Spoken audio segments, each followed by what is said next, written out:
సమస్య నాకు సమస్య అయింది.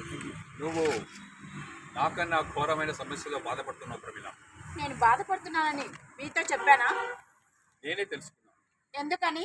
నాకు అవసరం అనిపించింది. నీ సమస్యను నేను సాల్వ్ చేయగలను అనుకున్నాను. నేను అడిగాను సాల్వ్ చేయమని. లేదు, నేనే అనుకున్నాను. అలా అనుకోవటం పొరపాటని నేను అంటున్నాను. ఆలోచించుకో ప్రమీల, ప్రసాద్తో నువ్వు ఉండలేవు. మీ భార్య పేరేంటి? అపర్ణ. అపర్ణ.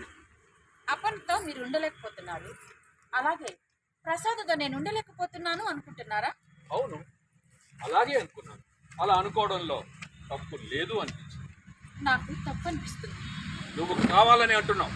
అవును, కావాలని అంటున్నాను, అలాగే అంటాను. అదే నా క్యారెక్టర్. చూడు, ప్రసాద్కు నీ మీద నా మీద నీ మీద అనుమానం వచ్చింది. నీకు హింస హింస ఇంకా ఎక్కువ అవుతుంది. నాకు అనుమానం ఆయనకున్న వీక్నెస్. అనుమానం ఆయనకున్న వీక్నెస్. అడ్జస్ట్ అవ్వడం నా weakness.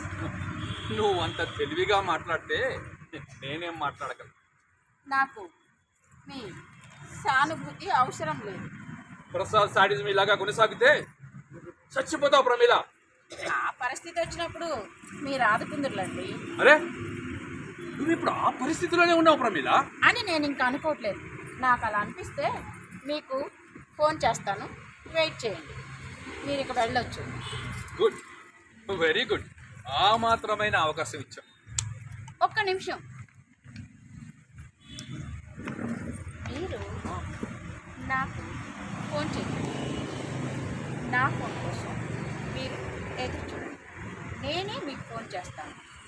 Okay? Okay okay okay okay Pramila.